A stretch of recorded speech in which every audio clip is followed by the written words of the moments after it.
Namaste Betiya, Hamesha Khush Raho Betiya. A very good morning to you all. Myself, JVN Dr. Ravi Jain, Assistant Professor, Department of Practice of Medicine and Faculty of Homeopathic Science at JAYOTI VIDYAPEETH Women's University, Jaipur. In this series, we are discussing about the respiratory diseases, different type of respiratory diseases. And in today's lecture, we are going to discuss about pneumonia. Pneumonia is a very important disease because it is affecting a lot of individuals and is responsible for great degree of morbidity and mortality among the huge masses. So what is pneumonia? What is the etiopathogenesis? What are the different types of pneumonias? How can you identify or how can you recognize the features of pneumonias? What are the various investigations that could be done in case of pneumonia? On how to manage a case of pneumonia? All these things we are going to discuss today in today's lecture. So let us start with today's topic of pneumonia. Before starting the topic, I just want to tell you that pneumonia is a very big topic and it is needed to be studied from the book as well. I have uploaded the PPT and e-notes on the portal, and but that is not all. You should go and read the books in order to understand each and everything. Pneumonia is a very important topic from examination point of view because you get a full question on pneumonia, especially the community acquired pneumonia. And also because we are getting a lot of patients on pneumonia. So it is very important for us to understand what is pneumonia. So let's start with pneumonia. Pneumonia is basically an inflammatory condition of the lungs. So what happens in pneumonia is it is basically the inflammatory condition of the lungs. And it is usually caused by the infection with the bacteria or virus, affecting primarily the small air sacs that are known as alveoli. So what is happening in pneumonia? There is inflammatory condition of the lungs, and it is usually caused by the infections, most commonly bacterial infections or viral infection that primarily affect the small air sacs of the lungs that is known as the alveoli. Now, the typical symptoms includes some of the combinations of productive or dry cough. So there can be productive cough or there can be dry cough that is usually seen in the patient with pneumonia. So whenever a patient with pneumonia is coming to us, the cough will be the first symptom. It can be dry or it can be productive. Along with the cough, there will be chest pain, fever, and troubled breathing. So not only cough, dry or productive cough, but there will also be fever and troubled breathing. Now, pneumonia can be classified into following types. There are different types of pneumonia and in which the pneumonia can be classified. The types of pneumonia includes community acquired pneumonia. The first variety and the most common variety is the community acquired pneumonia. The next variety is hospital acquired. The third is suppuration and aspirational pneumonia. And the fourth variety is the pneumonia of the immunocompromised individuals.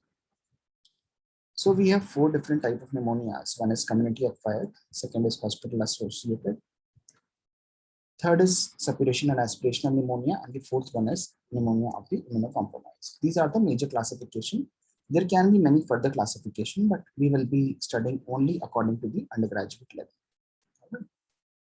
So we will be studying the pneumonia. Pneumonia is what? Basically inflammation of the lungs that is caused by the bacteria or virus.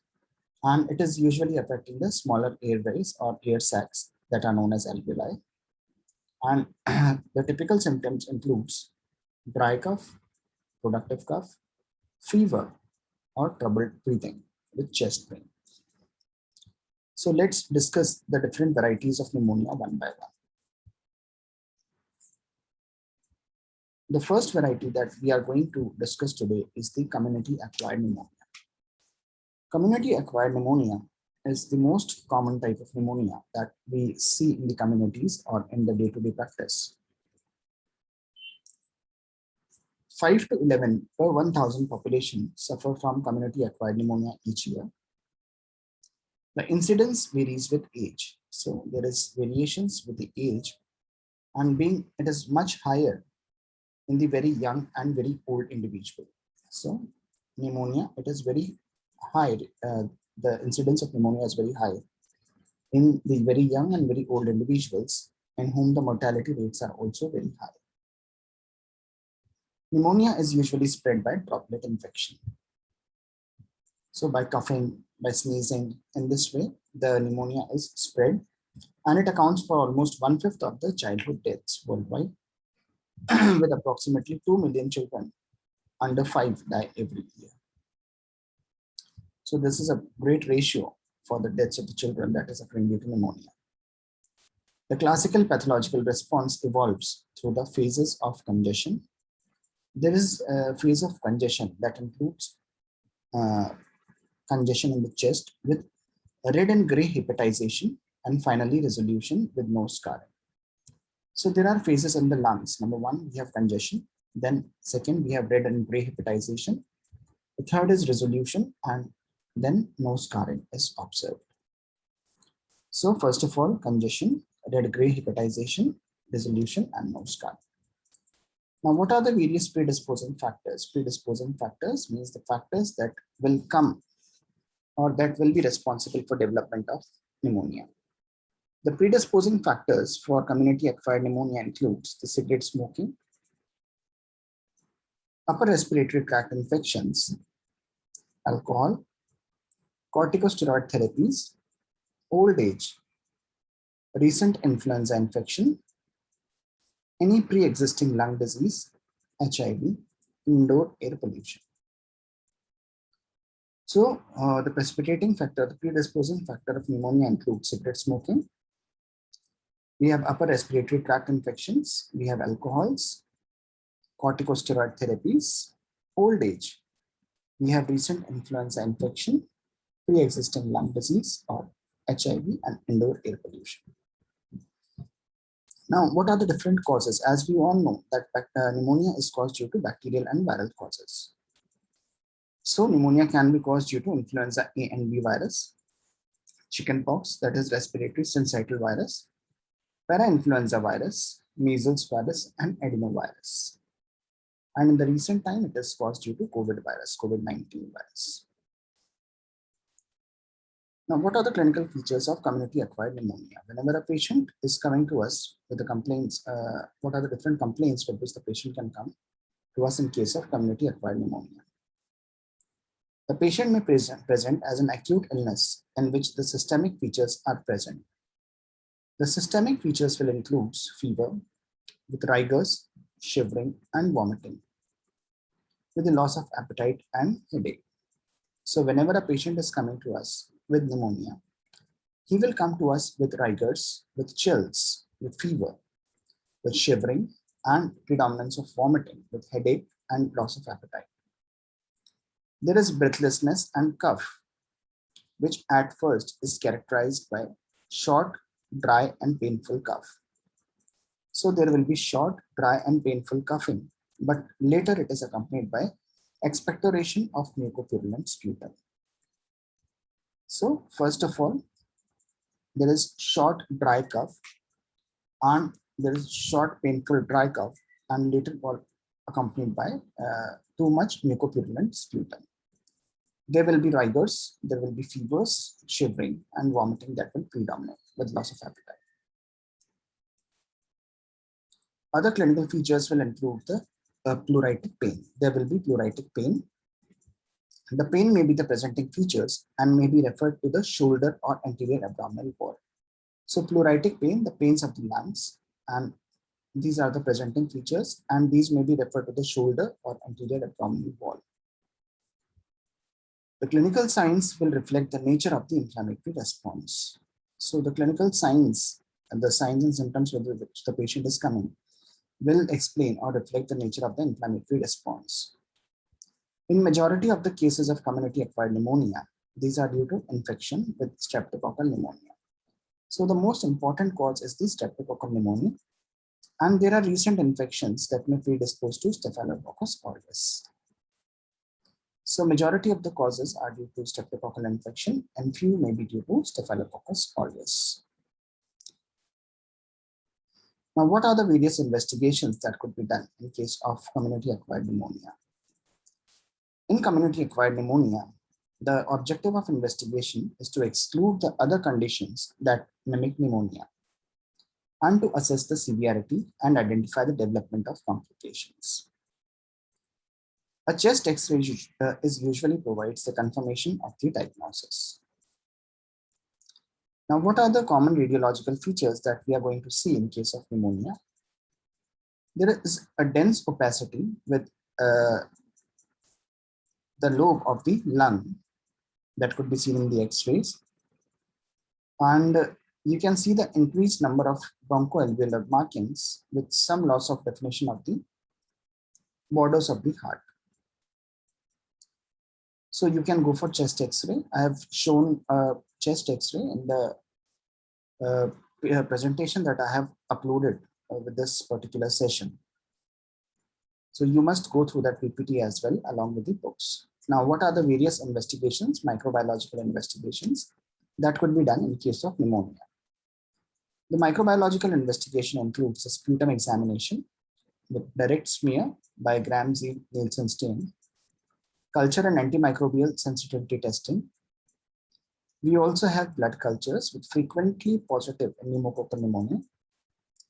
In this serology, there is acute and convulsant titer of mycoplasma, chlamydia, legionella, and viral infections. The pneumococcal antigen detection in serum or urine. In the PCR polymerase chain reaction, the mycoplasma can be detected from this swab of the oropharynx. There is throat or nasopharyngeal swab, which is helpful in children or during the influenza epidemic. So this swab is taken these days in the epidemic of COVID-19. This is basically a pandemic actually. So we have to go for sputum by Gram and Z-Nielsen stain. We can also go for culture and antimicrobial sensitivity testing. In the blood culture, we can check for the frequently positive pneumococcal pneumonia. Serological examination consists of acute convalescent titer of mycoplasma, chlamydia, legionella, and viral infection. And pneumococcal antigen detection in the serum or urine. Polymerase chain reaction. In this way, PCR, RT-PCR, reverse transcriptase polymerase chain reaction is nowadays done on a large scale in case of COVID-19. So by polymerase chain reaction, mycoplasma can be detected from the swab of oropharynx. We can also get throat or nasopharyngeal swab that is helpful in children or during influenza epidemic. Now, what are the differential diagnosis? The differential diagnosis or the clinical conditions that resembles pneumonia include pulmonary infarction, pulmonary or pleural tuberculosis, pulmonary edema, pulmonary eosinophilia, and malignancies with bronchoalveolar cell carcinoma. So the differential diagnosis, it includes pulmonary infarction, pulmonary or pleural tuberculosis, pulmonary edema, pulmonary eosinophilia, and malignancies with bronchoalveolar cell carcinoma. Next, we come to the management part. The management of the pneumonia. How to manage the case of pneumonia. Whenever a patient of pneumonia is community-acquired pneumonia is coming to us, how can we manage such patient? The management is done by oxygen therapy. First of all, we have to administer the oxygen to the patient. Then fluid balance has to be done. Antibiotics are to be given, which includes amoxicillin, erythromycin, etc. The treatment of the pleural pain has to be done. And last but not the least, physiotherapy has to be given. So the management consists of oxygen therapy, we have fluid balance, antibiotics, which includes amoxicillin and erythromycin, and treatment of the pleural pain and physiotherapy. How to prevent the cases of community-acquired pneumonia? Now, whenever a patient of community-acquired pneumonia is coming to us, how can we prevent such cases? We can ask the patient to stop smoking, that is smoking cessation. Vaccination is to be done for the influenza and pneumococcal vaccine. Tackling malnourishment and indoor air pollution has to be done. And last but not the least, encouraging immunization against measles, pertussis, Haemophilus influenzae type B in children. These days, in case of COVID pandemic, the immunization for the COVID-19 is done and being promoted in order to prevent the people from getting affected. So this was all about community acquired pneumonia. In the next lecture, we are going to discuss about different other types of pneumonias. So I hope you have understood this session, and there are three more other important types of pneumonias that we are going to discuss in the next lecture. But since this is the most common and the most important pneumonia that is asked in the examination, I had discussed this with you in the first lecture. So let's have a quick review of what is pneumonia. Pneumonia is basically an inflammatory condition of the lung that is caused by infection by bacteria and virus. And the typical symptoms includes dry or productive cough with chest pain, fever, and troubled breathing. The classification of pneumonia was of following types: community acquired, hospital associated, suppurative or aspirational, and pneumonia in the immunocompromised. In the community acquired pneumonia, we had discussed that it is occurring in 5 to 11 per thousand population, most commonly affecting the younger children and the older people. It was spreading by droplet infection, and one-fifth of the deaths are occurring due to of the children are due to pneumonia. There are different stages of pneumonia that could be seen in the pathology in form of congestion, red or gray hepatization, and finally resolution with no scarring. There are various predisposing factors. Predisposing factors includes cigarette smoking, upper respiratory tract infections, alcohol, corticosteroid therapies, old age, recent influenza infection, pre-existing lung disease, HIV, and indoor pollutions. And it is caused usually by the influenza A and B, chickenpox, parainfluenza, measles, and adenovirus. The clinical features of the pneumonia includes fevers, rigors, shivering, vomiting, and lots of headache with chest pain.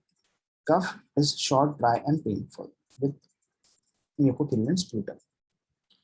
There is also pleuritic chest pain, that is the presenting feature, and the signs will reflect the nature of inflammatory response. In the investigation, we have to go for chest X-ray, and nowadays HRCT is done on a large scale. Investigation, microbiological investigation includes sputum examination by Gram and Nielsen stain, culture and antimicrobial sensitivity, blood culture, frequent positive for pneumonia, serology for mycoplasma, pneumococcal antigen in the serum or urine, polymerase chain reaction from the swab of oropharynx and throat or nasopharyngeal swab. Differential diagnosis includes pulmonary infarction, pulmonary tuberculosis, pulmonary edema, pulmonary eosinophilia, and malignancies. The management of community acquired pneumonia was through oxygen therapy. Number one, most important is the oxygen therapy. Fluid balance, antibiotics, which includes amoxicillin, erythromycin, etc. Treatment of the pleural pain, physiotherapy, and these days in the COVID, steroid therapy is also given by dexamethasone or prednisolone, methylprednisolone, etc. The prevention of pneumonia is by smoking cessation and by vaccination. So this was all about community acquired pneumonia. In the next lecture, we will be starting with hospital acquired pneumonia. So this was all for today. I hope the session is clear to you. If you have any query, you can mention in the comment box and just go through the book and try to complete this topic by yourself as well.